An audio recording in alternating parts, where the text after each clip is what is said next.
Hello guys, എല്ലാവർക്കും സ്വാഗതം. എൻ്റെ യൂട്യൂബ് ചാനലിലേക്ക് എല്ലാവർക്കും സ്വാഗതം. അപ്പോൾ ഇവിടെ ചെറിയൊരു ഇൻഫോർമേഷൻ പാസ് ചെയ്യാൻ വേണ്ടി വന്നത് നമ്മുടെ അബുദാബി ബസ് കാർഡ്, അതായത് നമ്മുടെ അഫിലിയേറ്റ് കാർഡ് എങ്ങനെ നമുക്ക് സേഫായിട്ട് റീചാർജ് ചെയ്യാമെന്നുള്ളതാണ് ഞാൻ ഇവിടെ പറയാൻ വരുന്നത്. കാരണം ഞാനൊരു ബാങ്കിങ് സെക്ടറിൽ വർക്ക് ചെയ്യുന്ന ഒരാളായതുകൊണ്ട് തന്നെ എൻ്റെ കസ്റ്റമേഴ്സ് എന്നെ വിളിച്ചിട്ട് പറയുന്നത് അവർക്ക് ഓട്ടോമാറ്റിക്കലി അവരെ ക്രെഡിറ്റ് കാർഡിൽ നിന്ന് പൈസ പോയിട്ടുണ്ട്.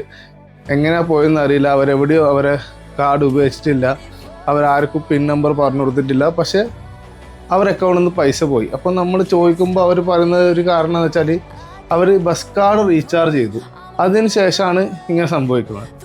നമ്മളൊക്കെ ചെയ്യുന്നത് എന്താ വെച്ചാൽ നമ്മൾ ഈ ബസ് കാർഡ് റീചാർജ് ചെയ്യാൻ വേണ്ടിയിട്ട് നമ്മൾ ഗൂഗിൾ ക്രോമോ സഫാരിയോ പോലുള്ള സെർച്ച് എഞ്ചിനിൽ പോയി അതിൽ നമ്മൾ അഫിലിയേറ്റ് റീചാർജ് നടിക്കും.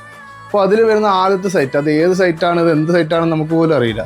കാരണം സ്കാമേഴ്സ് ഏറ്റവും കൂടുതൽ ഇതുപോലെ ഡ്യൂപ്ലിക്കേറ്റ് ഫ്രോഡ് വെബ്സൈറ്റുകൾ ഉണ്ടാക്കും. അപ്പോൾ നമ്മൾ എന്ത് ചെയ്യും, നമ്മൾ അത് റീചാർജ് ചെയ്യാൻ വേണ്ടിയിട്ട് നമ്മളെ കാർഡ് നമ്പറും കാര്യങ്ങളൊക്കെ അടിച്ചു കൊടുക്കും. 2-3 ദിവസം കഴിയുമ്പോഴത്തേക്ക് നമ്മളെ അക്കൗണ്ടിൽ പൈസ കാണും. ഇതാണ് മോസ്റ്റ് ഓഫ് ദ കേസസ് ഉണ്ടാകുന്നത്. അപ്പോൾ നമുക്ക് ഇതിൽ നിന്ന് എങ്ങനെ രക്ഷപ്പെടാം എന്നില്ല ഞാൻ ഇവിടെ പറയാൻ പോകുന്നത്. അപ്പോൾ നമ്മളെ അഫിലിയേറ്റിൻ്റെ കാർഡ് എടുത്ത് അതിൻ്റെ ബാക്കിൽ നമുക്കൊരു QR കോഡ് സ്കാൻ ചെയ്യാനുണ്ടാവും. ആ ഒരു QR കോഡ് സ്കാൻ ചെയ്ത് കഴിഞ്ഞാൽ നമുക്ക് സേഫായിട്ട് അഫിലിയേറ്റിൻ്റെ ഒറിജിനൽ വെബ്സൈറ്റിലേക്ക് നമുക്ക് പോകാൻ പറ്റും. അവിടെ പോയി കഴിഞ്ഞ് ഞാൻ എന്താ ചെയ്തത് വെച്ചാൽ ഞാൻ ടാബിലാണ് എൻ്റെ പേയ്മെൻറ്റ്സ് ഒക്കെ ചെയ്യാറ്. അപ്പോൾ ടാബിൽ ഞാൻ ഇതുപോലെ ബസ് റീചാർജ് ചെയ്ത് കഴിഞ്ഞാൽ ഞാൻ വിത്തിൻ 2 ഡേയ്സിനുള്ളിൽ ഞാനിത് ടാബിലേക്ക് റിപ്പീറ്റ് ചെയ്യും. പെയ്റ്റ് ഇതുപോലത്തെ ഒരു ഓപ്ഷനാണ്. പെയ്റ്റിൽ നമുക്ക് പൈസ ഇട്ട് വെക്കാം 10 രൂപ.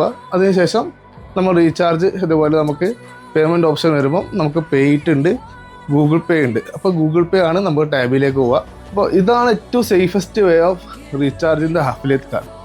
അപ്പോൾ എല്ലാവർക്കും ഈ വീഡിയോ ഉപകാരപ്പെട്ടെന്ന് വിശ്വസിക്കുന്നു.